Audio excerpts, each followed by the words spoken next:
My name is Amy Manning. I'm 20 years old, and when I boarded that bus home from college, I thought I knew exactly what I was coming back to. I'd been gone just over a year, long enough to memorize the smell of laundry detergent in dorm hallways and the taste of microwave ramen at 2 in the morning. Long enough to miss home in stupid little ways, my bedroom window, the creak in the upstairs floorboards, the oak tree outside that used to scrape softly against the glass during storms. Home wasn't perfect, but it was supposed to be mine. The plan was simple. Surprise my parents, Laura and Richard, by coming home a day early for break. Drop my bags, sleep in my own bed. Open the fridge and complain there was never anything good inside while still eating everything. Normal things. When I unlocked the front door Friday night, the first thing that hit me wasn't relief. It was silence. Not the peaceful kind. The kind that makes your stomach tighten before your brain catches up. "Hello?" I called out. Footsteps echoed from the hallway. My mom appeared wearing an expression that looked more confused than excited. "Amy?" I smiled anyway. "Surprise. I got out early." She blinked twice. "Oh, you should have called." That was it. No hug. "No, I missed you. Just inconvenience." I laughed awkwardly and rolled my suitcase inside. "Well, is my room still the same? I'm dying to crash." Her face changed. Not dramatically. Just enough. I walked down the hallway before she answered because suddenly I didn't want an answer. I wanted proof. The door still squeaked when I opened it. Everything else was wrong. No bed. No bookshelf. No posters. No desk covered in old notebooks and coffee rings. Instead, there was a fold-out table, unfamiliar duffel bags, and 2 plastic storage bins shoved against the wall. For a second, I genuinely thought I opened the wrong door. My mother stopped behind me. "We didn't know when you'd be back." I turned slowly. "What?" "You've been away a while," she said carefully. "We needed the space." "For what?" She hesitated. "Brandon's staying here." "Of course. My cousin Brandon. We grew up close enough that people constantly confused us for siblings. He'd had a rough year, dropped out, lost jobs, fought with his parents. I wasn't angry he needed help.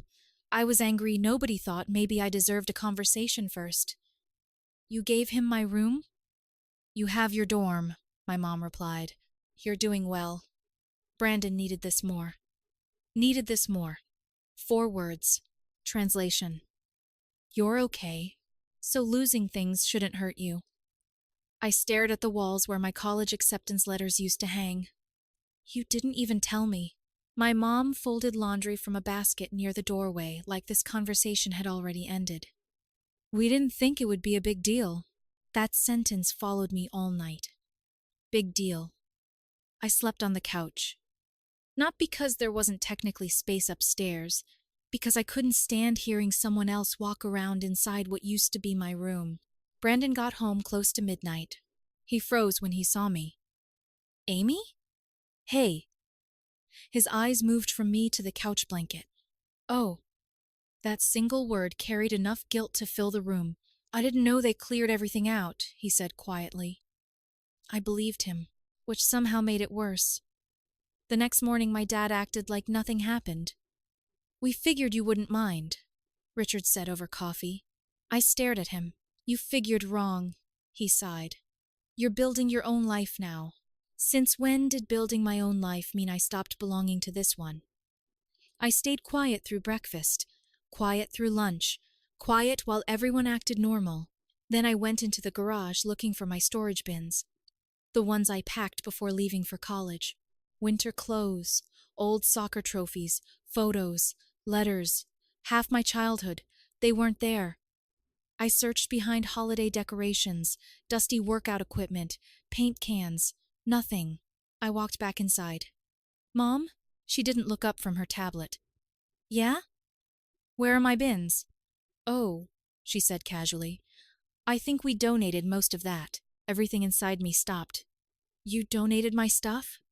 "It was old things, sweetheart. Clothes, junk. You weren't using it." "Junk," My childhood had apparently become junk while I was away, learning statistics and surviving cafeteria food. And we needed the space, she added. There it was again. Needed the space. I went outside before I said something I couldn't take back. I called Miles. My boyfriend answered on the second ring. You okay? No hello. No jokes. He heard it immediately. They cleared my room, I said quietly, and donated my things. There was silence. Then, Amy, that's messed up. I sat on the curb staring at the house. My room is gone. No, Miles corrected softly. Your room was taken. Different thing. When I came back, Brandon was sitting on the porch steps waiting. He stood quickly. Can we talk? We sat outside. He rubbed his hands together nervously. I thought this was temporary, he admitted. Then your dad said you probably wouldn't be coming back much. I looked over. What exactly did he say? Brandon swallowed. That you outgrew this place. Outgrew, such a gentle word for abandonment. That night at dinner, everyone laughed through stories about neighbors and gas prices and grocery costs. Then my mom smiled at Brandon. It's nice having someone around again. The house felt empty. I finally looked up. I'm someone. Silence. My dad put his fork down. Amy. No, I interrupted. You keep talking like I disappeared. My mom frowned. You're being dramatic. I pushed my chair back slowly. No, I'm finally being honest. I walked outside before they could answer. 20 minutes later, I sat on the hood of my car staring at the dark windows upstairs. At the room that used to know me. At the house that suddenly didn't. And for the first time since coming home, a thought finally landed hard enough to stay. Maybe leaving for college wasn't the moment I left home. Maybe home left first. The next morning, I didn't go back inside right away. I stayed in my car until sunlight pushed through the windshield hard enough to make sleeping impossible. My neck hurt. My phone battery was almost dead. My pride somehow hurt more than both. When I finally walked into the house, my dad had already left for work. My mom stood in the kitchen spreading jam on toast like the previous night never happened. You want breakfast? She asked. No apology, no acknowledgement, just toast. I'm good. Silence stretched between us. Not angry silence, administrative silence, the kind strangers use in elevators. Brandon avoided me most of the morning. I didn't blame him.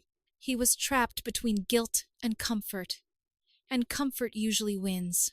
Around noon, I heard his car leave. 5 minutes later, I walked upstairs, not to fight, not to reclaim anything, just to see. The door to my old room, his room now, was slightly open.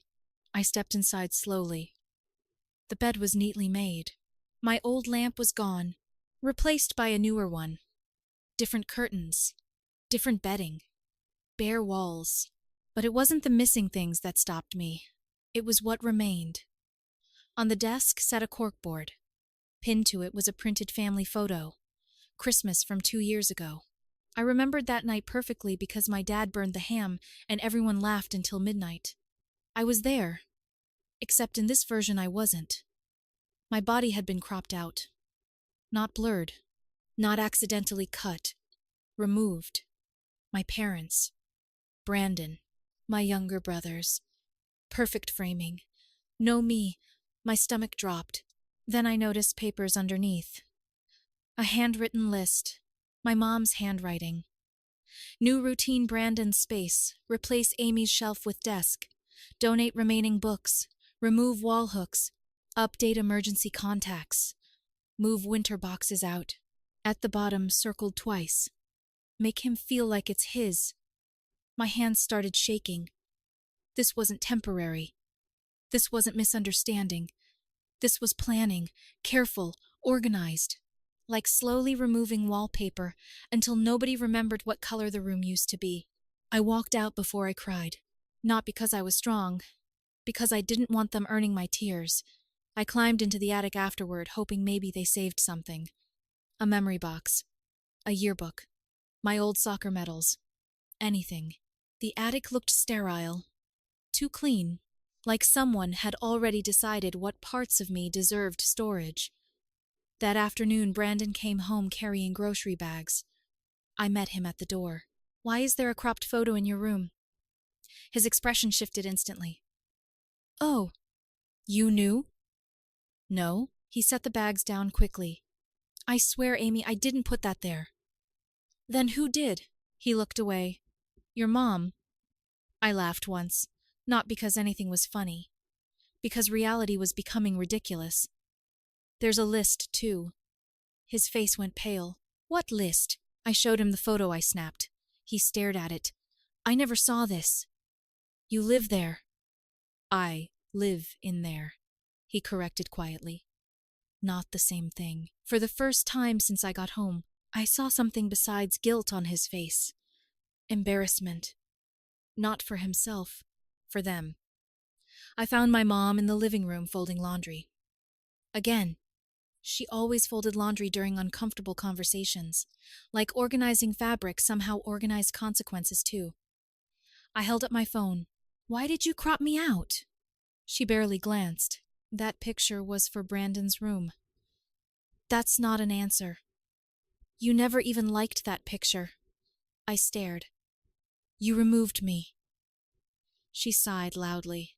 "Amy, you're taking everything personally." "Because it is personal. You're away at school," she said. "You have your own life. Brandon needed stability." "So you gave him mine?" Her jaw tightened. "That's unfair." I almost laughed again. Unfair. Interesting word choice from someone who donated my childhood. "Why remove me from the photo?" She folded another towel. "We were trying to help him feel included." "By excluding me?" No answer. Because there wasn't one. That night I sat outside on the porch with a notebook. I started writing down everything I remembered being in that room. Blue desk lamp. Soccer trophies. Acceptance letters. 3 concert tickets taped beside the mirror. Birthday cards. A stuffed bear my boyfriend Miles won for me at the county fair. Not because I wanted the objects, because I refused to let them disappear twice. The next morning, I packed. Not much. I hadn't brought much. 1 duffel bag. A few gifts. The oversized sweatshirt Miles left in my dorm room last semester. My mom noticed. "You're leaving already?" I zipped the bag slowly. "Yeah, you don't need to make this dramatic." I finally looked directly at her, calmly. "No one made this dramatic except the people who erased me and expected gratitude." Her mouth opened. Closed. Opened again. Nothing came out. Because sometimes silence is the only thing left when excuses stop working. On the way to the station, I texted Miles.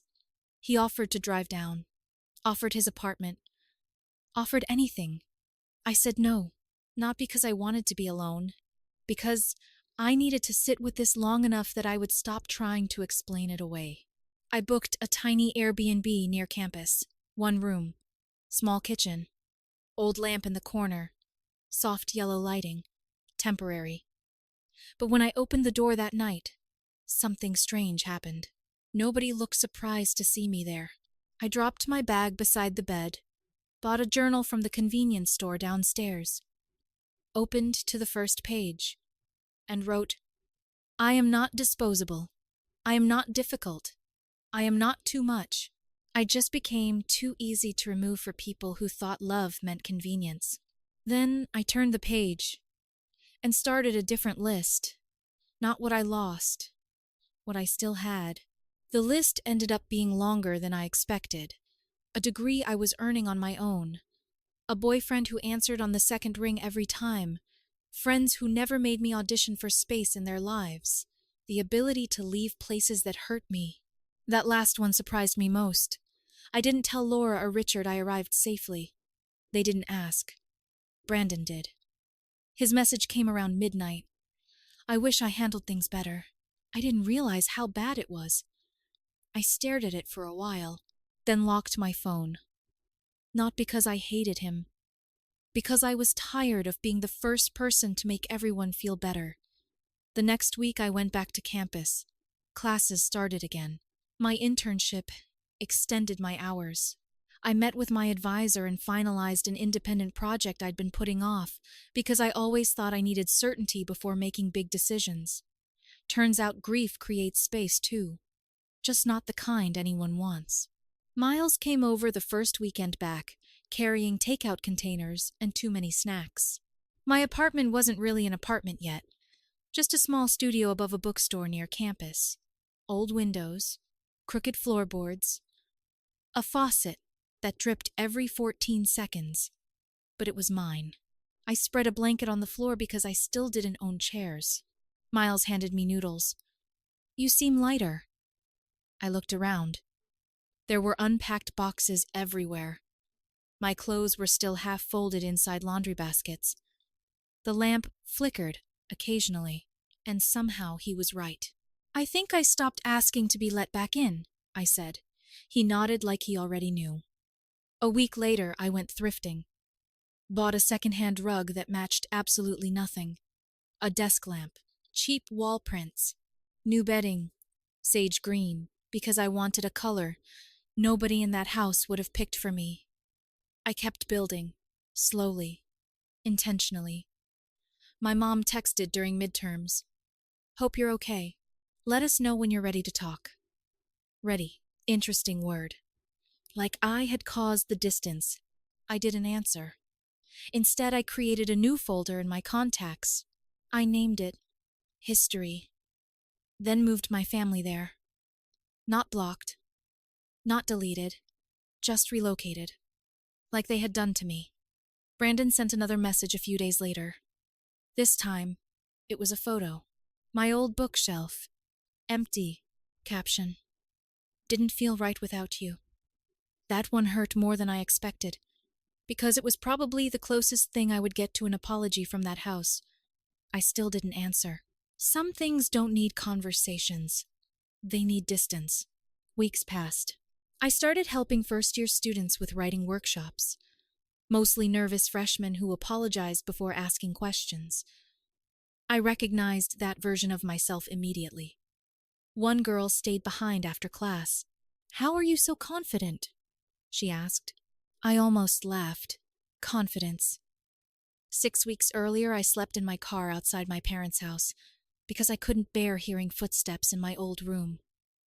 "I stopped shrinking," I told her. She wrote it down. I hoped she kept it. I hoped I did too. My studio slowly became home. The first thing I hung on the wall wasn't family photos. It was a sticky note above my desk. I belong even when nobody makes room for me. Miles started staying over more. One night, while cooking pasta badly together, he asked quietly, "Do you miss home?" I stirred sauce too long before answering. "I miss what I thought it was." He walked over and kissed my forehead. "You built something better. Maybe. Or maybe I finally stopped waiting for permission. Fall break came. No visit. No dramatic apology. No realization speech from my parents. Just silence. And surprisingly, silence stopped hurting. My mom texted again weeks later. "We want to clear the air. Can we call?" I stared at it for almost an hour, then replied, "I'm still healing. Not ready. Read." No response. That was okay. Because closure stopped feeling urgent once I stopped believing I needed their version of events. I started a small project online, collecting anonymous stories from students with complicated families. I called it The Spare Room. Stories poured in. My mom turned my room into a yoga studio. My parents made my room storage after 6 months. I came home to strangers sleeping in my bed. Every story felt familiar, not because of furniture, because of what furniture represented. Evidence. Proof someone expected you back. One night I sat reading submissions while rain hit the old apartment windows. Miles was asleep beside me. My tea had gone cold, and suddenly I realized something. They hadn't erased me. They erased access. Access to my room, my things, their routines, but not me, not really. Months later, Brandon sent one final package. Snacks, a book I once mentioned wanting. and a note. You always made places feel like home. Sorry we didn't do the same. I cried then, not because it fixed anything, because someone finally named what happened. By winter, I walked differently, stood straighter, stopped apologizing automatically, stopped wondering whether independence made me selfish. My peace no longer depended on being chosen. It depended on choosing myself repeatedly. Sometimes I still think about that room, the oak tree outside the window, the posters, the shelves, the version of me that thought home was permanent. But when I unlock my studio apartment now and hear the floorboards creak beneath my feet, I understand something I couldn't understand back then. People can take your room. They can donate your things. They can even crop you out of photographs. But the moment you stop begging for space, you start building your own.